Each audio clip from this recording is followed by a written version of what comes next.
Hey guys, how the hell are you? And welcome back once again to Mini Bottle Monday here at Arnold Drinks. My name is Arnold, and tonight I drink.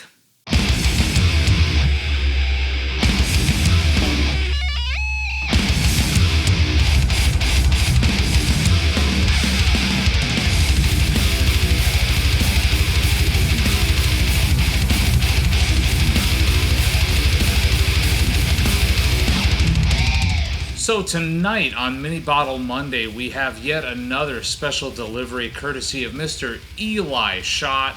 Thank you so much once again, bro. I appreciate this. He sent me this little bottle of Chivas Regal Extra because I was looking for some sort of interesting minis that he could send me. And this is a blended Scotch whiskey, 40% ABV, like honestly a lot of sort of lesser expensive scotches tend to be. This is Chivas Regal Extra, like I said. Now, unlike the one that seems to be pretty easy to find these days in stores for about $34 for a $7.50, the 13-year Extra, this one bears no age statement on the little mini bottle.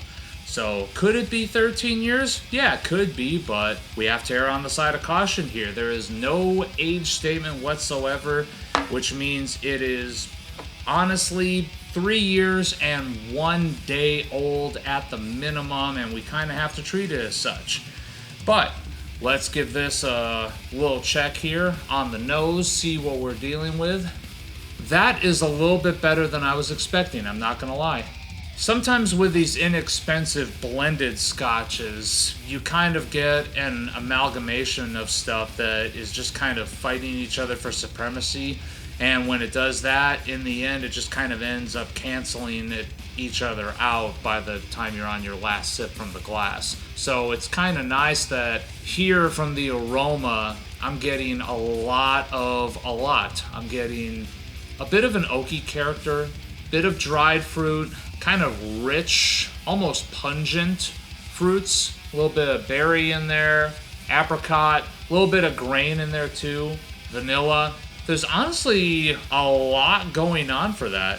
Kind of a rich, dark honey. And in a lot of grocery stores here, we can find sort of a wide variety of local honey, stuff that's like various wildflower honey, stuff that's a little bit darker, stuff that is a little bit richer in flavor, and that's what I'm getting out of this, something that's like a dark, kind of uber-rich honey, along with all that fruitiness. I'm not gonna lie, that smell is rather enticing, if I do say so myself.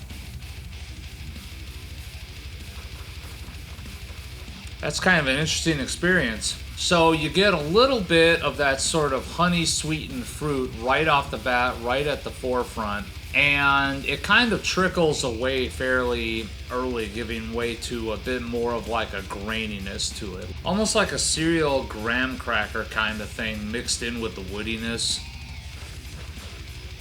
Now on this go-round, kind of more of a bitter, tannic dryness that is kind of taking over the mouth, like it's really just kind of pulling the inside of my mouth taut a little bit. It's a bit dry, still with a sort of fruitiness that's over it, but what I'm getting now is a little bit of almost like a baker's chocolate kind of thing as I spill everywhere. I mean, it's certainly not bad. It's certainly way more interesting than I was expecting at around a $35 to $40 price point.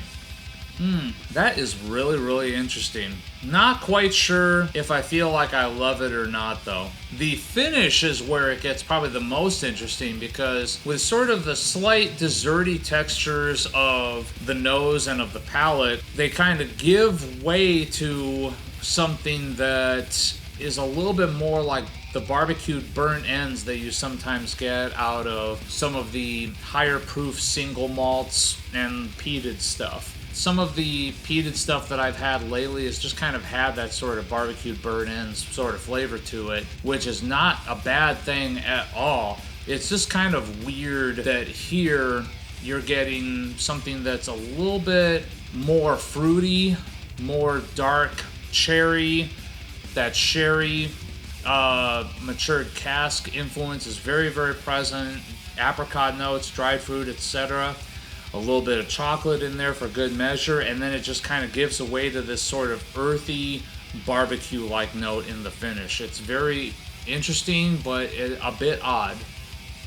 So yeah, I think overall, I think if this is something that was handed to me at a bar or at a party or something like that, I'd be like, oh yeah, this is pretty damn good. Thank you so much. But is it something that I would necessarily seek out to purchase on my own? I don't know. It's definitely not bad. It's definitely more interesting than I was expecting, but is it awesome? Is it something that inspires me to want to pick it up at $35 a pop? You know, actually, given the price point, I think actually that's an extremely fair price now that I think about it. I think if it was any more expensive, like if it was around 45 or 50, that'd be maybe a kind of a soft pass on my part. But, you know, now that I give it a little bit more thought, at about $35 for a fifth of this, that I would say is fair. For that amount of money, I would say that that's actually a pretty good buy. So thank you guys so very much for tuning in. Please remember to like this video, subscribe to this channel, tons more of this content to come. And as always, remember, take what you do seriously, but do not take yourselves too seriously.